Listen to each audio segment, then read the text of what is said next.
Melanjutkan episode 2, di saat Sohyun mengatakan kepada Changmi tentang Won Seok yang bunuh diri. Mereka kemudian pergi keluar untuk memberi makan kucing. Saat itu Sohyun menceritakan bahwa saat dia memberi makan kucing, tiba-tiba saja dia mendengar ada sesuatu yang terjatuh. Dan pada saat itulah Sohyun tahu jika yang terjatuh adalah Won Seok. Changmi yang mendengar pernyataan itu membuat dirinya penasaran dan curiga dengan Sohyun. Dia terus memperhatikan Sohyun di kantin, namun dia juga teringat ucapan dokter di rumah sakit bahwa umur Sohyun tidak lama lagi. Saat itu tiba-tiba saja seorang wanita bernama Min Sunha mengejutkan semua orang. Dia sangat ketakutan saat melihat Sa Jo-kyung, yang ternyata dia adalah orang yang melakukan pelecehan seksual kepada Sunha. Namun anehnya polisi tidak memberikan hukuman kepadanya. Bahkan pihak sekolah tetap mengizinkan Jo-kyung tetap bersekolah. Setelah jam makan siang, di dalam kelas, Jong-kyung tiba-tiba saja membahas Won Seok. Dia sangat menyesal atas kematiannya, namun dia menyesal karena tidak bisa mengajar Won Seok. Tentu saja hal itu memancing emosi Changmi, karena membicarakan kakaknya yang telah meninggal. Suasana di kelas pun menjadi ricuh karena perdebatan mereka. Dan pada saat Jong-kyung akan menabrak Changmi, tiba-tiba saja menghentikannya. Dan hal itu membuatnya semakin marah. Jong-kyung langsung membawanya keluar untuk menghajarnya. Namun Osong menghentikannya. Tentu saja Jong-kyung langsung menuruti perintah Osong. Sementara itu Sohyun berada di rumah sakit. Di sana dokter menjelaskan letak tumor otak yang dimilikinya. Meskipun berat baginya, namun Sohyun harus kuat menerima kenyataan. Karena tumor otak miliknya tidak bisa dioperasi. Dokter hanya bisa memberikan resep obat agar pertumbuhan tumor otak tidak berkembang dengan cepat. Selain itu, dokter juga mengingatkan bahwa mungkin saja Sohyun bisa mengalami gangguan kepribadian, antara menjadi pemalu atau menjadi lebih agresif.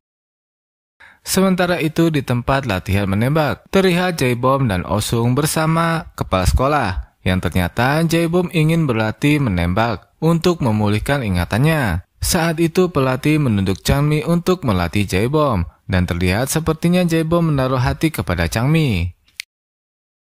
Di lapangan, Changmi mulai melatih Jae-bom, karena seorang pemula hal itu membuatnya kelelahan. Namun Changmi tidak peduli, dia melatih Jae-bom dengan sangat serius.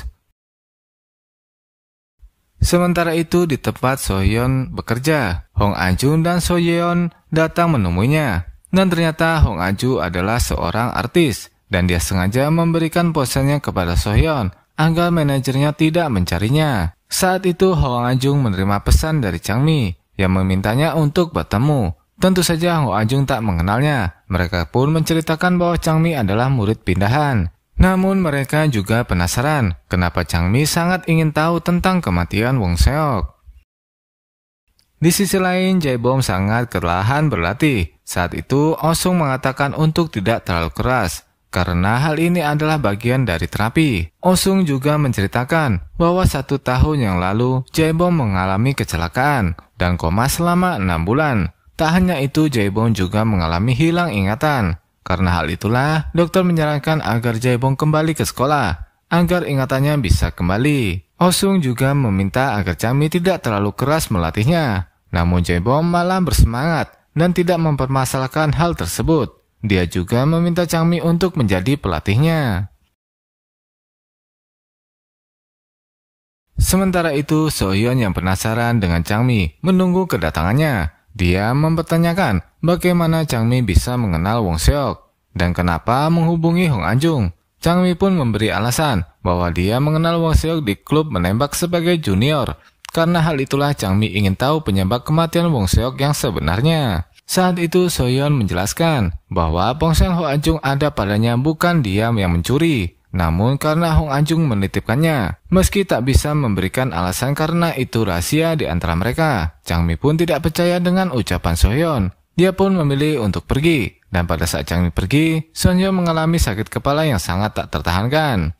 Saat itu Changmi melihatnya, namun dia memilih untuk berpura-pura tidak mengetahuinya. Dia hanya menyampaikan pesan agar Hong An-jung bisa menemuinya. Esok harinya di sekolah, Sohyun lagi-lagi mengalami pusing. Changmi yang melihat itu menjadi khawatir. Apalagi Sohyun keluar kelas tanpa izin kepada guru. Changmi semakin khawatir saat Sohyun tidak kembali ke kelas. Dia pun memberanikan diri untuk memeriksa keadaan Sohyeon.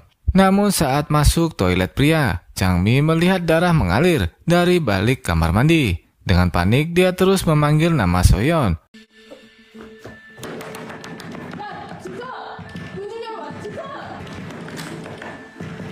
Dan ternyata itu bukanlah Sohyeon. Changmi pun berusaha untuk melihat siapa orang tersebut. Dan ternyata orang itu adalah seorang wanita yang bernama Sunha. Sohyeon pun dengan cepat langsung melompat untuk menyelamatkannya. Dan Changmi segera menghubungi pihak rumah sakit. Beberapa saat kemudian ambulan datang dan membawa Sunha. Dan detektif juga ada di sana untuk mencari tahu hal tersebut. Sementara itu Jong Kyung sedikit ketakutan dengan perbuatan Sunha. Karena dialah yang menyebabkan Sunha ingin bunuh diri. Namun dia kembali lagi menjadi orang yang brengsek dan tidak peduli dengan hal tersebut.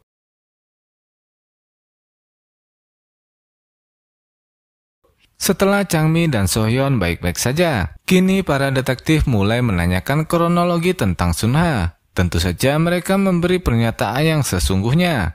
Setelah interogasi itu, para polisi mendapat kabar bahwa Sunha bisa diselamatkan berkat mereka. Kemudian detektif Jin mempertanyakan apakah Changmi pindah sekolah untuk mengungkap kematian kakaknya. Changmi pun mengatakan bahwa dia akan menyelidikinya sendiri karena polisi tidak mau membuka kembali kasus kakaknya. Detektif Jin menyarankan untuk tidak terlalu terobsesi dengan kasus bunuh diri kakaknya karena hal itu hanya akan membuatnya dalam kesulitan. Namun Changmi tidak peduli karena dia percaya bahwa kakaknya telah bunuh diri. Setelah interogasi itu, Changmi mempertanyakan apa saja yang dibicarakan polisi. Karena Changmi takut jika polisi mengungkapkan bahwa Changmi dan Won Seok adalah saudara kembar. Dan jika itu diketahui Sohyeon, maka akan membuatnya semakin sulit mencari tentang kakaknya. Namun saat itu Sohyeon kembali bertanya, kenapa Changmi mengikutinya sampai ke toilet pria. Changmi yang tahu penyakit Sohyeon beralasan bahwa dia sangat tertarik dengannya, hingga dia tidak sadar mengikutinya sampai ke toilet pria. Dan dari kejauhan Ji-hyun melihat mereka yang begitu dekat membuatnya sangat cemburu. Sementara itu ayah Sunha sangat terkejut dan juga khawatir melihat anaknya yang ingin bunuh diri. Dia pun segera pergi ke sekolah. Di sana dia merasa kecewa karena anaknya ingin bunuh diri. Sang ayah juga mengetahui bahwa anaknya yang diperkosa. Dan bahkan sekolah masih membiarkannya bersekolah. Namun sikap protes ayah Sunha tidak dihiraukan karena mereka telah menerima suap dari keluarga Sa Jo-kyung. Di ruang ganti, Changmi mendapatkan pesan dari Hong Ajung bahwa dirinya mau bertemu dengannya. Malam harinya Changmi pergi menemui Hong Ajung di tempat bowling. Namun Hong Ajung tak mau menemui Changmi karena dia tidak mengenalnya. Dan pada akhirnya Sohyeon pergi menggantikan Hong Ajung. Saat itu Changmi kembali mengingat saat Won Seok memberitahu foto Hong Ajung. Tentu saja Changmi tidak percaya bahwa dia adalah Hong Ajung. Sohyeon yang terkejut langsung membuka penyamarannya. Dia juga memperingatkan untuk tidak menemui Hong Ajung atau Changmi akan dalam bahaya. Namun Changmi tak takut dengan ancamannya. Dia bahkan memberitahu Sohyeon jika Hong Ajung merasa bersalah kepada Won Seok atas kematiannya. Dia berharap Hong Ajung mau bertemu dengannya. Saat itu Sohyeon memberitahu jika ingin tahu tentang kematian Won Seok, Changmi lebih baik bertemu dengan Im So-mi. Sementara itu Sohyeon menerima telepon dari panti jompo yang mengatakan untuk segera membayar tagihan ibunya. Karena jika tidak maka ibunya akan dipindahkan. Sohyeon yang mendengar hal itu merasa khawatir. Saat itu Sohyeon yang putus asa mengatakan bagaimana agar dirinya bisa menghasilkan uang yang banyak. Di sisi lain, Changmi akhirnya bertemu dengan Im So-mi. Namun saat itu, Im So-mi mengatakan bahwa dirinya sangat bahagia dengan kematian Won Seok. Karena ternyata, dulu Im So-mi mengaku telah dihamili oleh Oh-sung. Namun Im So-mi kecewa, karena bukan Oh-sung yang berhadapan dengannya, melainkan Won Seok. Namun Won Seok yang mendapat perintah dari Oh-sung tidak percaya bahwa Im So-mi telah hamil karena Oh-sung. Dia pun meminta Im So-mi untuk melakukan tes kehamilan. Dan karena hal itulah dia membenci Won Seok, karena rencana Im So-mi telah gagal. Changmi yang mendengar pernyataan itu merasa sangat kecewa, karena selama ini Won Seok adalah seorang pembuli. Di sisi lain, Sohyeon menceritakan pertemuannya dengan ayah Sunha.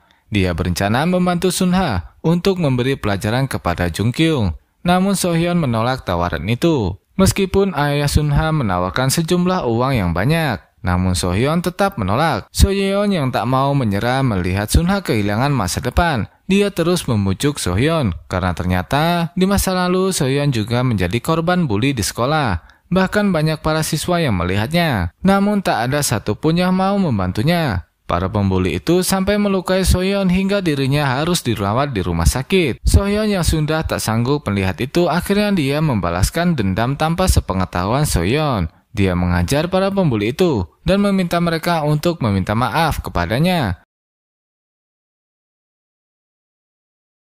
Dengan penuh rasa luka di hatinya, Sohyeon langsung menampar mereka dengan amarah. Karena kejadian itulah Sohyeon sangat berterima kasih kepadanya. Bahkan ayahnya ingin membalas budi kepada Sohyeon dengan seluruh tabungannya. Namun Sohyeon menolak hal itu karena dia tulus membantu Sohyeon. Dan kali ini Sohyeon juga meminta agar dia bisa menyelamatkan masa depan Sunha dengan memberi pelajaran kepada Jungkyung dan memintanya untuk keluar dari sekolah. Namun tetap saja Sohyeon menolak tindakan itu karena dia tidak mau mendapatkan masalah.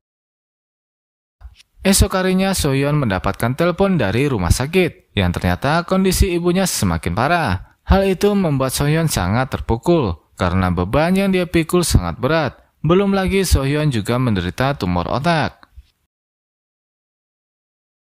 Pada akhirnya demi keselamatan sang ibu, Sohyeon menerima kesepakatan yang diberikan Sohyeon untuk memberi pelajaran kepada Jungkyung. Malam itu juga Sohyeon pergi ke tempat Jungkyung. Di sana Jungkyung yang tak tahu apa-apa langsung dipukul dan jatuh pingsan. Setelah dia tersandar, dia sudah dalam kondisi terikat di kursi. Sohyeon pun mulai memberitahu maksud tujuannya. Dia meminta Jungkyung untuk meminta maaf kepada Sunha dan berhenti sekolah. Dia juga bahkan meminta Jungkyung untuk meninggalkan sekolah secara perlahan agar semua siswa bisa melihat kepergiannya. Jungkyung yang ketakutan akhirnya setuju dengan kesepakatan itu.